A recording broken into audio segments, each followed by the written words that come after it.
ঠাম্মি, হ্যাঁ, ঠাম্মি একবার এসো না গো। কি আছে? একবার একটু দেখো না, এদিকে কিছুটা আছে, এখানে রেখেছি আর এখানে আছে, সব মিলে টোটাল 108টা রয়েছে, ঠিক আছে? একবার একটু দেখে নাও ঠিক আছে কিনা। আমি কোনোদিন করিনি এরকম কাজ, তো টেনশন হচ্ছে। খুব সুন্দর হয়েছে, সব ঠিক আছে। আচ্ছা, হ্যাঁ। সন্ধি পুজোর সময় হয়ে গেছে, আবার শুরু করতে হবে। হ্যাঁ জানি তো। এই প্রদীপগুলো জানার ব্যবস্থা করে ফেলি। আরে বাবা জানি জানি। ঠিক আছে। আশি দিদি কোথায় গেল? আশি। ও ফাঁসি কোথায় যে যায় না। দূর, এই বাড়িতে অন্য কারোর এন্ট্রি নেই, ঠিক আমিও বেরোতে পারছি না। পুজোর সময় যদি দু একটা মেয়ের সাথে না ঘুরলাম তাহলে আর পুজো কিসের? এই কি বাবা এটাকে বলবো, ও যদি বেরোয় দুজনে মিলে টুক করে একটু বেরিয়ে আসবো, ও যা করার করবে, আমি আমার কাজ ছাড়বো বাবা।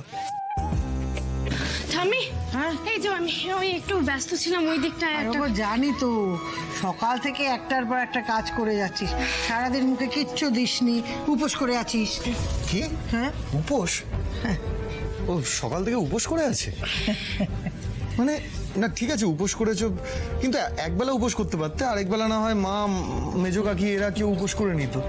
সারাদিন উপোস করাটা ঠিক হয়নি। আসি পুজোর কাজের এত ব্যস্ততা, তার উপর উপোস করে আছো সারাদিন, শরীর টরীর খারাপ হলে কি হবে বলো তো? এই পুজোর সময় ডাক্তার পাওয়া যাবে না কিন্তু। ও দিদি, বাবলু তো দেখছি আরশির জন্য ভালোই চিন্তা করছে। আর ঠাম্মি তুমি তুমি এটা অ্যালাউ করলে? ঠাম্মি ওনাকে বোঝাও যে আমার কিচ্ছু হবে না। আরে বাবা চিন্তা করছিস কেন? আসল কথা হচ্ছে দাদুভাই রাগ হওয়াটা স্বাভাবিক। তবে কি জানিস দাদুভাই, আসল কথা হচ্ছে যে এই সন্ধি পুজোর সময় না উপোস করে অঞ্জলি দিলে নিজের মনস্কামনা পূর্ণ হয়। সেই জন্যই আশি দিদি উপোস করেছে। ও কিচ্ছু হবে না, তুই চিন্তা করিস না। কিছু হলে তুমি সামনে নিও। আচ্ছা বাবা চাপলো। হ্যাঁ হ্যালো, হ্যাঁ বলুন। হ্যাঁ হ্যাঁ এখন দিতে পারবো না, পরে পারবো না।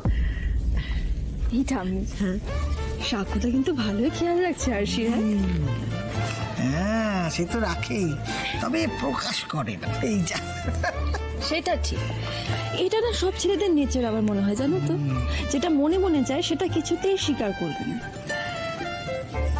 আবার অনেকে আছে এরকম, যাদের চোখে আঙুল দিয়ে দেখিয়ে দিতে হয় তারা কি চায়।